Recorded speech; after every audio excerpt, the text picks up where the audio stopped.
Good morning and welcome to the Crafty Canary. Today I want to show you how to make a bowl cozy. Now this is a great little handy thing to have so that when you put your bowl in the microwave, you put it inside this, put your bowl in the microwave, heat it up, and when you take it out, you don't burn your hands on a hot bowl.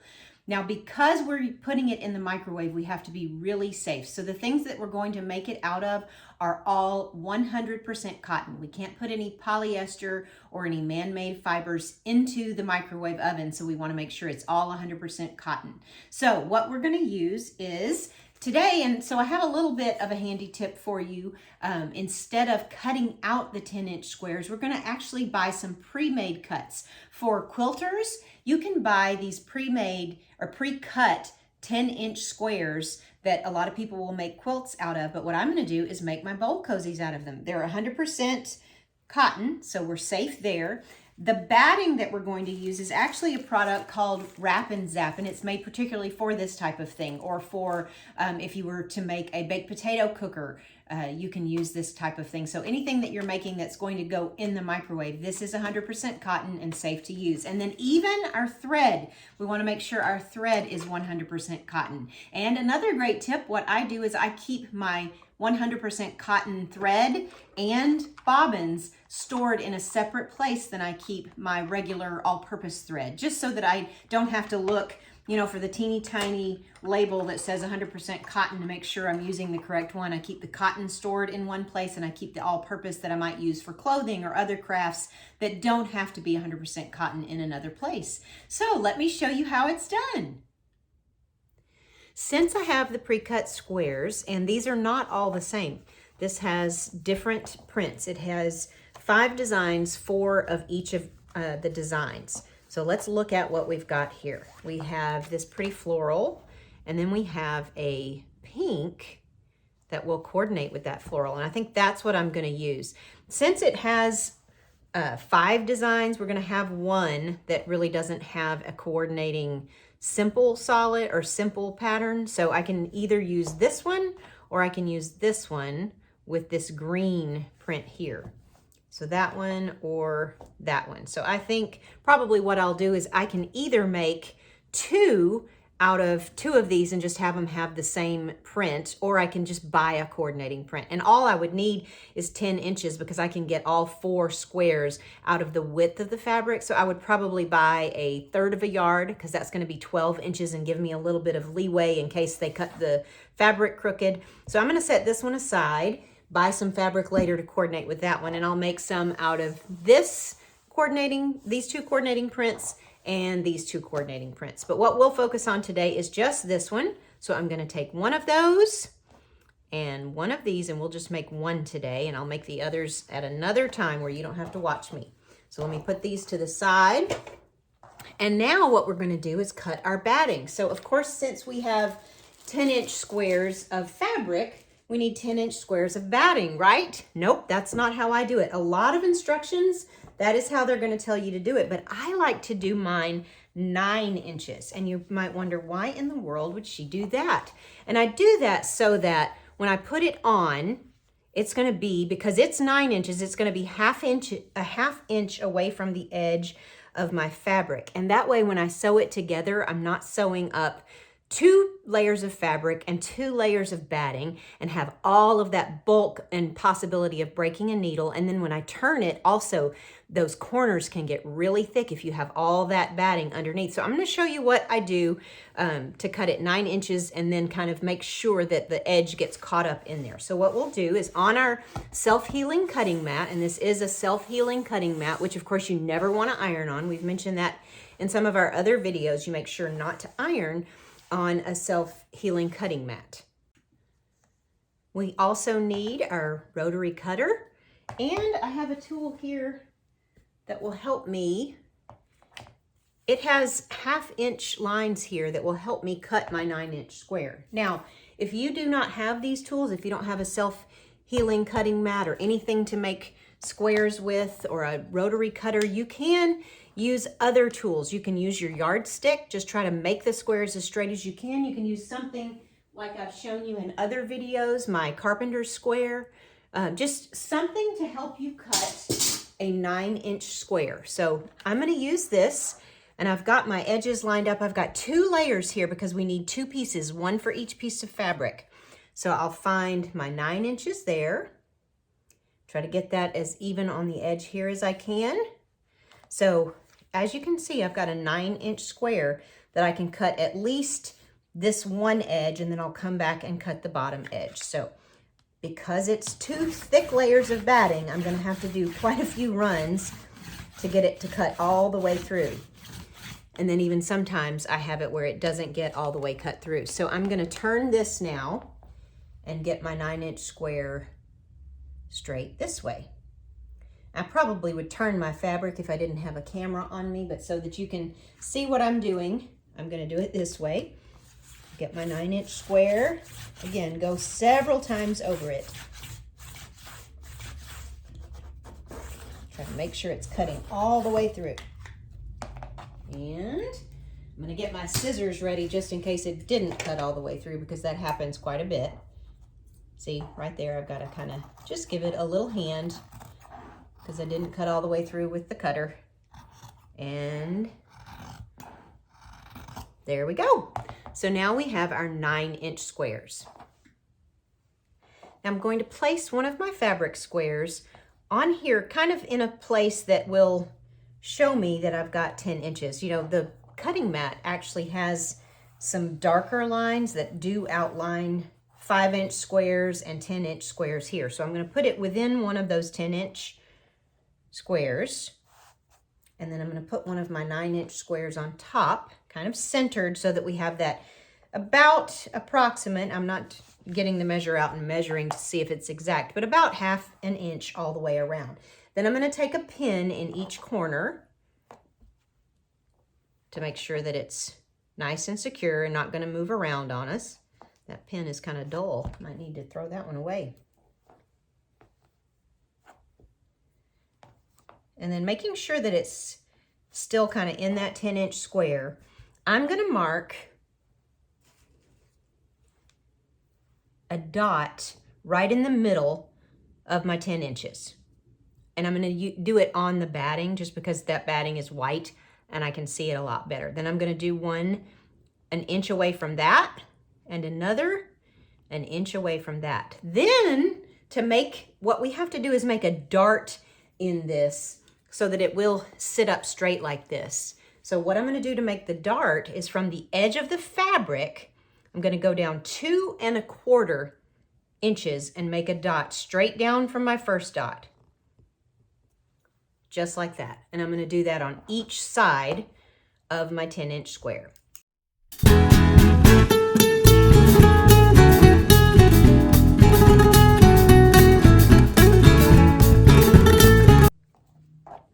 And we'll do the exact same thing on the floral print.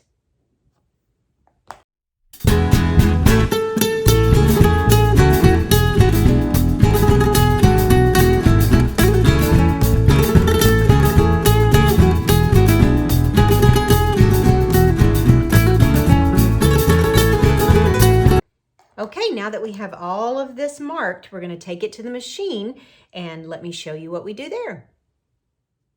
My machine is threaded with 100% cotton thread. I'm using white today. I wish I had some pink, but I didn't have any pink, so I'll have to order or go out and buy me some pink for next time. But I'm just going to use white because it will blend well with the pink fabric. It'll look okay, and then it'll look really great on that white background floral. So let's start with that one. And what we're going to do, from the inside, we are going to sew straight down the middle. We're going to just do a seam straight through the middle. And those dots that I have made in the center will help keep me straight.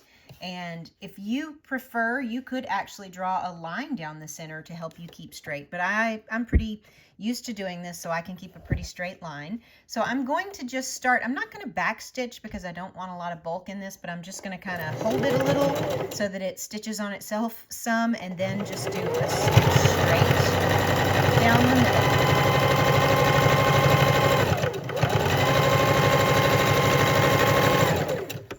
All right, and then we'll do exactly the same thing on the other side. So starting in the middle here,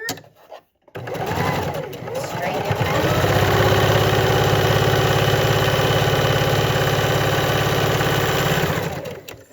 Now it does adjust my batting just a little bit, and that's okay. We're not going to worry too much. Again, we're not going to be too much of a perfectionist about it. Now the next thing we're going to do is do the same thing from corner to corner. So starting on the corner, you want to make sure you get that corner straight in there and it's not folding over on itself.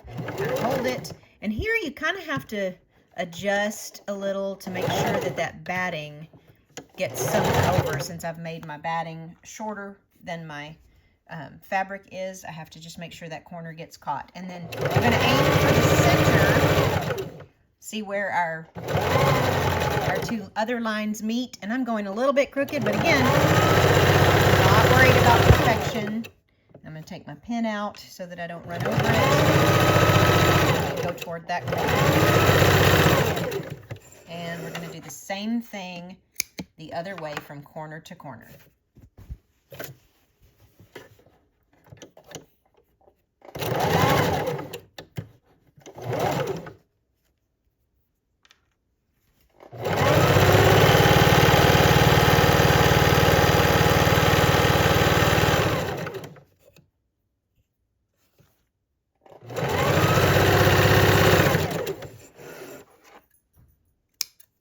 I'm going to trim all of these threads. I'm not going to cut super close to the edge, but I'm going to leave a little bit here.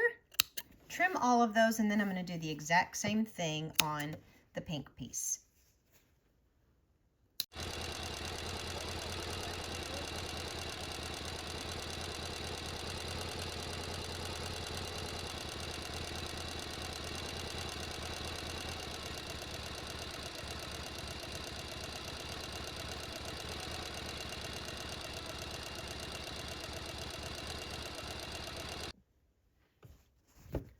Okay, now that all of our threads are trimmed and both of these are quilted on, we're going to make our darts. So I'm going to fold each one in half.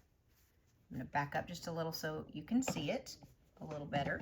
So we're folded right along that line that we sewed and right along where that dot that we made for the dart is. And we're going to make sure our edges are even, and we're just going to sew a dart just like this. So if you feel more comfortable and pinning will help you, go ahead and pin it. But I usually do it just eye it. And let me get that on here and move the camera just a little bit closer so you can see the sewing. And we'll make those darts. Here I am going to back stitch just so that will be in there really good. I'm going to take my pin out and follow those dots.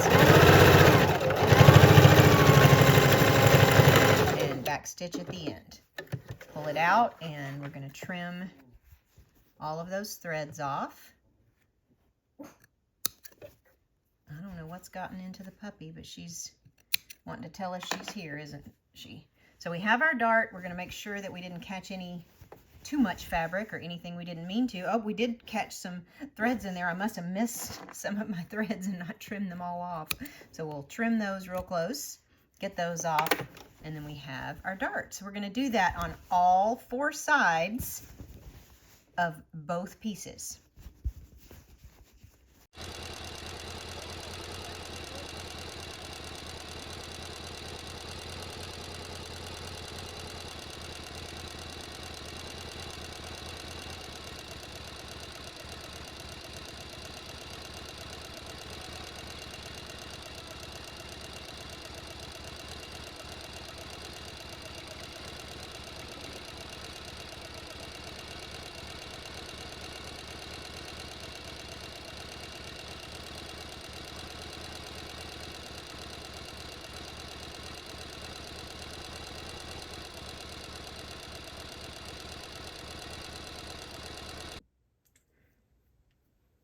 Now that our darts are sewn in both pieces of fabric, we're going to cut the darts. We're going to trim the darts.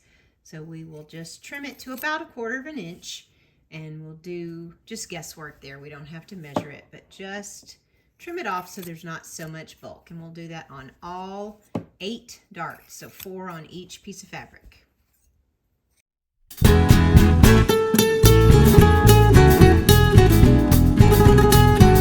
take these to our ironing surface and press them. Okay, now we're back on our ironing surface, and this is an ironing surface. It's not that resealable cutting mat. We would never iron on that. This is actually a cover for my cutting table that's safe to iron on. It's fabric and just has the grids like a cutting mat. So what we're gonna do now is I'm gonna iron all of my darts here to the left.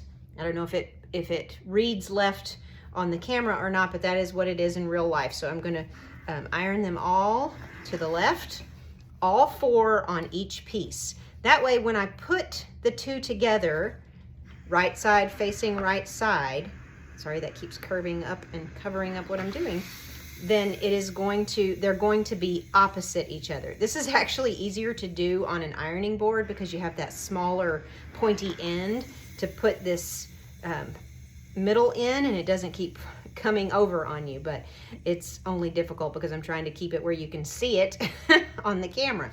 But let me do all 8 of these and I'll be right back with you.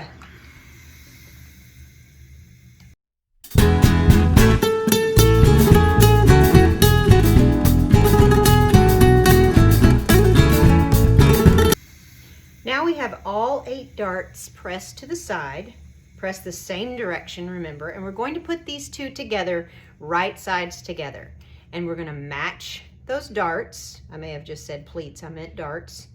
And we're going to pin it together so that we can sew them together. So I will pin, and I'll go ahead and try to go all the way through and catch the dart as well so that it stays down when I sew it. Match my corners and pin it all the way around.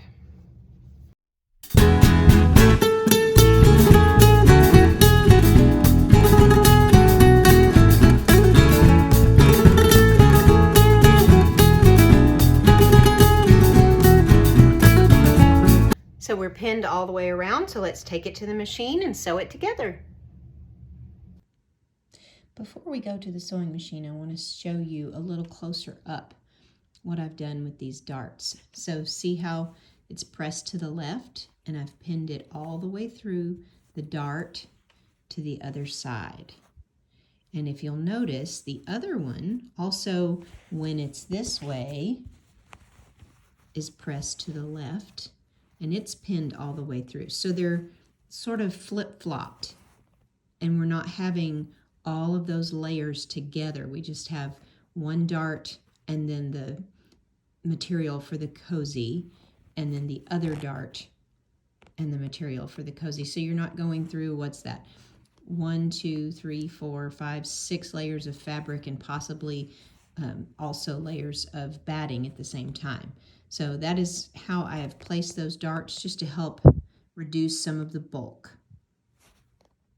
All right, I'm going to start close to one corner, and I'm going to do a 1/4 inch seam, or right along the edge of the presser foot, and sew all the way around except leave a space. So I'm not going to come and meet where I've stitched. I need to leave as big a space I can to turn it, but of course not too big, because we've got to catch all these corners and dart pieces in there as well. So we're going to start about right here, which is probably about 1 inch from the corner, and I'm going to hold my threads and back stitch.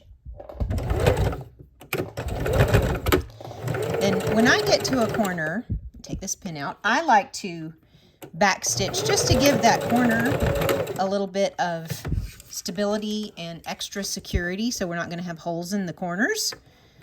And if you notice, we are, for the most part, not completely, but for the most part, we're catching this batting with our stitch. So it is not going to be sucked back up into the bowl cozy, and I'll show you why when we get to the very last step. But if you'll notice, my presser foot pushed my dart over. I want to make sure that it stays flat that way toward the back. So I'm going to lift up the presser foot, push it back, and kind of make sure it stays back. And when I get to that dart seam, I'm going to make just a kind of little pivot, not a huge pivot, just a little one. Take that pin out, and I'm sewing the other side of the dart the other direction. We don't want those darts to be up against each other like that, because then you've got a super thick piece to sew over. So you don't want that. That's why we pressed them all the same direction, so that when we put it together, they would be opposite. So here we go. And we'll sew this way all the way around till we get to the spot where we're going to stop, and I'll slow down and stop there.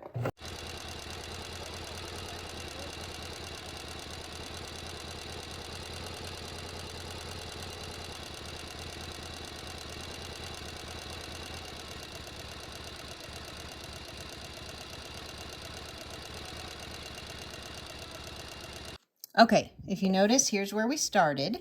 So we'll want to leave, we want to make sure we sew over that dart edge, but we want to leave as big of a space as we can in order to have plenty of room to turn it, because these can get kind of tight and difficult to turn. So I'm just going to make sure I go over that dart, and then I'm going to back stitch so that I can turn it.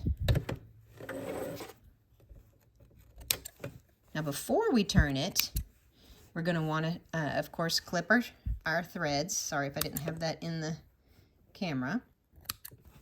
And we're going to want to clip our corners, again, to take out bulk when we're turning it and sewing the very last step. I'm going to back up here a little bit and show you how I cut my corners. Now, making sure that I don't actually clip over where I've stitched, but just clip that off and those extra little threads there that I had sticking out.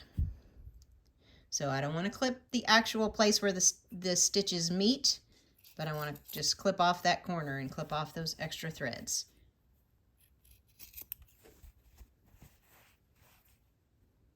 And there we go. And we'll go back to the cutting table to turn it.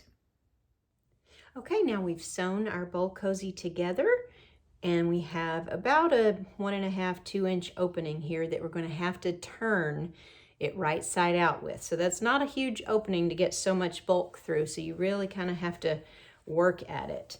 And one good tip is, if you can get your fingers in there and get to the opposite corner, kind of grab that corner and pull it through. That really helps. Still have to be kind of patient and just work with it. Kind of work it, jiggle it out. It's not the easiest thing in the world to do, but just a little bit of patience and we'll get it. Now we need to get those corners poked out so that they are nice and square. And what I like to use is, I use a tool. This comes with the stuffing. If you buy stuffing to stuffed animals, bears, pillows, a tool like this will usually come in the bag with it. It's not super pointy, but it's good for poking out that corner. Anything you use that is pointy will help. This is a knitting needle, and you can get these even really cheap at Dollar Tree, but the point does tend to be pretty sharp, and when I use them, I tend to poke a hole in my corners, so I don't like to use those. My mother always used the tip of her scissors. Again, a little too pointy for me, and I tend to get a little overzealous and poke a hole in the corner, so I don't use those. But if you think you can carefully use those, you go for it. But what I use is a little bit more of a blunt stick that comes with the stuffing. So we find our opening again, and we get in there, making sure that we're getting in between the layers of batting, and just get that corner poked out as nice and square as you can. And do all 4 corners. Make sure I'm getting in there good. Get those nice and square. Sorry if I'm covering things up with my fingers. Get all 4 corners. There we go. Kind of stuff it together so that it fits correctly. And there we have it. Now it's pretty wrinkly from pulling it out like we did, so we'll want to iron it. I'm going to take it over to the ironing board so you can actually see me do it on the end of the ironing board. Since I didn't do my darts that way, I'll show you here on this. Now this will be a bit more of a challenge to record because I'll be holding the phone with one hand and ironing with the other, but we'll see how it goes. If you notice, I've got the end that has the opening, and I've made sure to tuck under about 1/4 inch those so that they meet, and I'm going to press that nice. And I've got the cozy just over the end of the ironing board. Sorry for all the steam in the camera. So if you see, I've just placed it on the end of that ironing board, and now I'm going to put a pin here, and again holding the camera with one hand and trying to pin with another is not going to be easy, but you get the gist of it. And then we'll just turn it around and continue to try to make sure that we've got the edges as even as we can, with not a lot of pink coming over to this edge and not a lot of the floral coming over to the other. See if we can try not to get so much steam in your face there. Again, sorry for the jiggly camera. And we'll just do all 4 of those corners.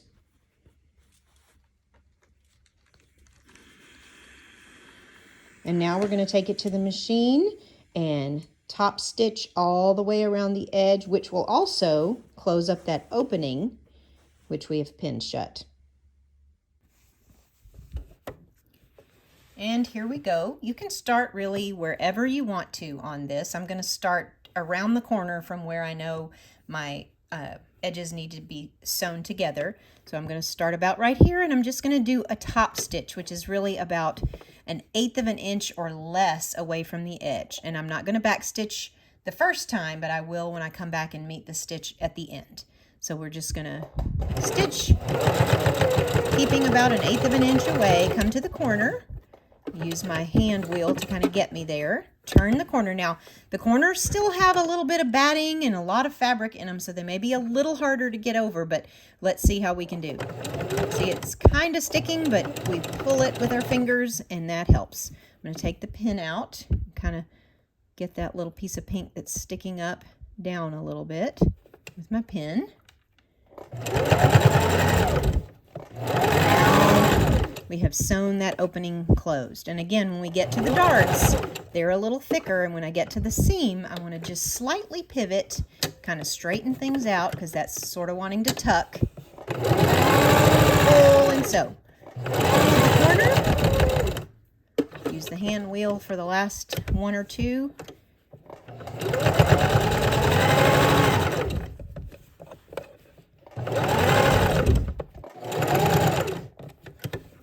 Pivot just a little, straighten things out, kind of pull to get the tucks out.